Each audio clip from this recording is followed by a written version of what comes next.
All right, so we are back again with another build. This one is an intense sniper, and actually I started with the intense sniper XC frame, the 2019 model year, but I wanted a trail bike. You know that I built the Orbea OEs not too long ago. Super light 22-pound bike.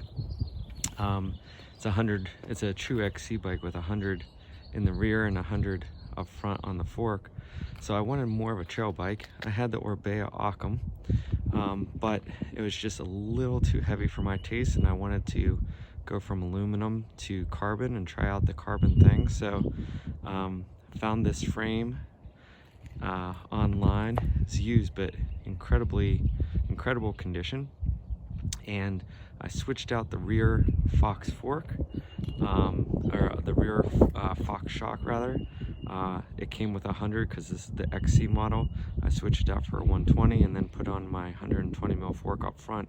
So it's much more of a trail bike, even though the frame, the genesis of it, is an XC bike.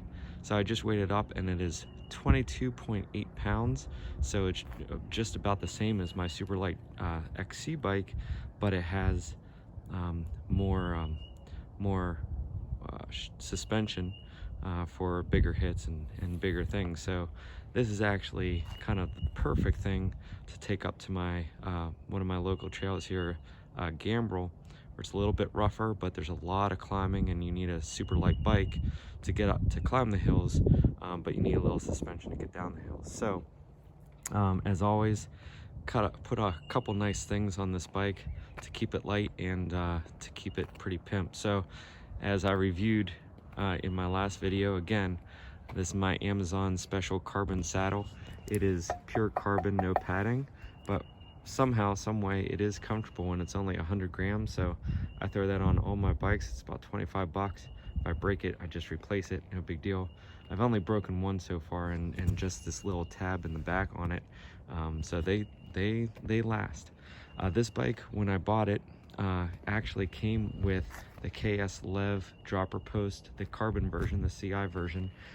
It's cool. It is certainly light. It is just about the same weight actually as the Divine SL that I have on the OEs. Might be a little, a couple grams heavier. Travel is about the same. I think it has a 65 millimeter travel. The other one I think is actually 85. It's a little bit more, but I don't need that much travel, one. And two, one of the knocks on this frame, I think, is the mast right here is really high. So actually I had to drop the dropper post all the way down. There's no more room here, and this bike barely fits me. I mean, it fits me perfectly, but I couldn't go another centimeter higher, I'd be in trouble. So that might be a deterrent for some people. I'm about just a hair under 5'10", with a 32 inseam, and this one's pushing it for me. If I want to use a dropper now, you can put a rigid post on there and drop it down even further, but I was thinking about using another dropper post that was 125 millimeter, and there's no way I would have been able to use that. So that is one of the things to think about on this bike. Some people talk about the Flexi rear end. No, I haven't ridden it yet. I just finished the build, so I'll come back with a report on how it actually rides. But going to some other things I added on the bike, so you have the dropper post, you have the saddle. It's a really nice looking frame. One of the things I wanted to add on this was the Synchros integrated carbon handlebar. This is actually, they make the Hickson and they make the Frasier. This is the Frasier version, and it comes with these really cool spacers to go along with the bar, so it looks like one integrated piece. Now, one note about the Frasier: if you watch videos and read articles about it online, it will tell you it comes with all the spacers and the Garmin mount. Well, when you actually buy it, it only comes with the spacers. I called the dealer and said this one doesn't have the Garmin mount. He said they don't actually send it with a Garmin mount, and I called Synchros to ask, and they said no, we don't ship it with a Garmin mount, even though all the articles and videos will tell you otherwise. So I talked to customer service, and they were good enough to send me out a Garmin mount for free. I didn't, you know, all I did was ask, and they were happy to oblige, so that was good of them. But you know, you do have to be careful. Don't expect the Garmin mount to come with it, but it is a cool piece, and the bar is just absolutely beautiful, super light, and like I said, one piece, so super light, super sturdy. You don't have to worry about you know, the stem and the handlebar where they come together. So some other things that I put on here: cool little bar end caps, end plugs, handlebar plugs. Not a big deal, but just a nice little touch.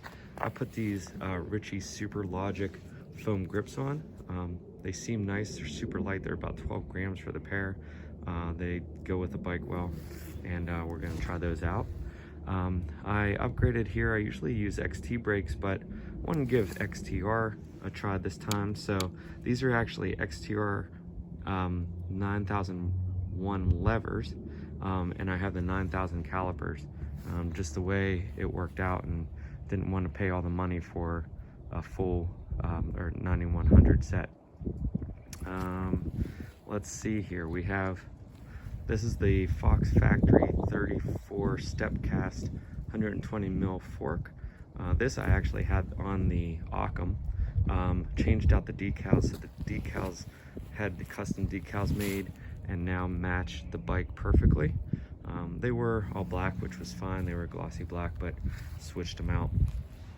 These wheels I took off the Occam as well. These are DT Swiss XR 331 rims.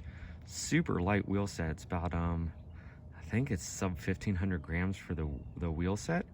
They're aluminum, they're not carbon, and I had these custom made with the aluminum red nipples, the spokes, and DT Swiss 350 hubs.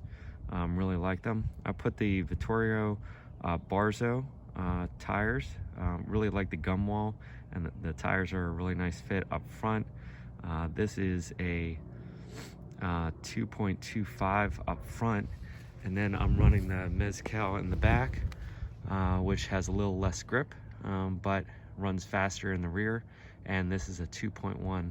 I actually wanted a slightly larger tire in the back, but just through a mishap I ended up with a 2.1. I'm gonna run it and see how it goes, but really nice looking tires. Should be a nice effective combination.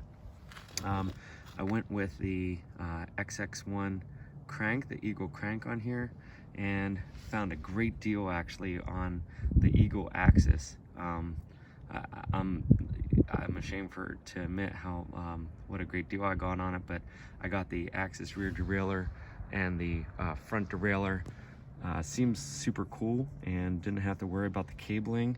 I already had I have ETAP on my road bike, so I already had the batteries, I already had the charger and everything, so I didn't have to pay for that. So found a good deal on just the rear derailleur and the shifter, and snatched those up, and that was brand new. Put the Eagle cassette on here, so my OE still has the GX cassette, and I'm gonna have to figure something out with that. This thing is amazing. Not only is it light, it's beautiful, and it should be durable as well. So I have the 34T chainring on there. Went again with the titanium egg beater pedals, the 11. Super light, about 150 a set. So what else can I tell you about this bike? Also have the super light disc rotors on these wheels. The XTR calipers back here. Put a little gold bling back here. My business is Henry Martin Law, so I made this the Henry Martin Law bike. I have Henry Martin Law decals around the bike. I have my the loam. I kept the PNW loam dropper lever on here, and it matches well with the KS Lev. No problem so far. I did notice in running the dropper that it's a little hesitant to go down. You have to put a little weight, more than usual weight, with your butt on the dropper to make it go down. Might just be a sticky seal that I have to I have some lube in there, but I might have to clean it up. That might be the problem, or maybe that's just how they run. We'll see if I like it or not. I kind of like that it's just not going to slip on you. On the other hand, I'm going to have to get used to kind of putting a little pressure on it. Coming around, see the Henry Martin Law decal again.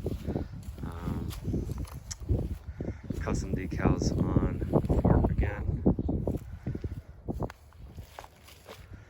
Went with the matching water bottle. Now the other thing is, this is kind of a neat thing that I have on here. So this can take 2 bottles, although I don't think I could really put a bottle up here. I don't think I could get it in. But this, you can actually put the CO2 tubes in here. You screw them in here, and then I'm gonna strap my tools right through here. It's actually made to put a water bottle cage on top of it.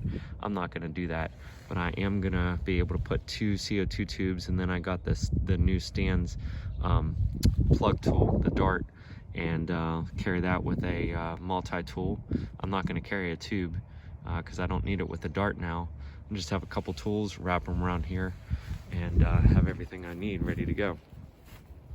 So that's the bike. I think it came out really well. Really like it.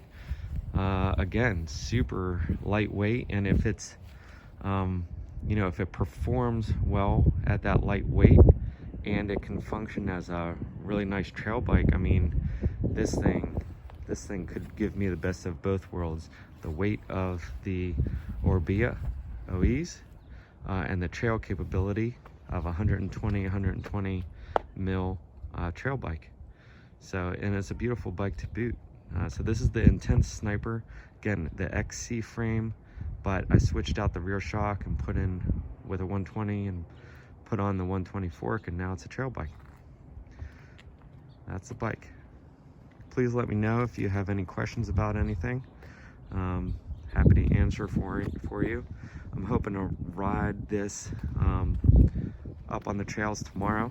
So hopefully this is the first time I installed and bled disc brakes. So hopefully I did it correctly and the brakes actually work and don't go flying into anything. But I'm really excited to try this bike out.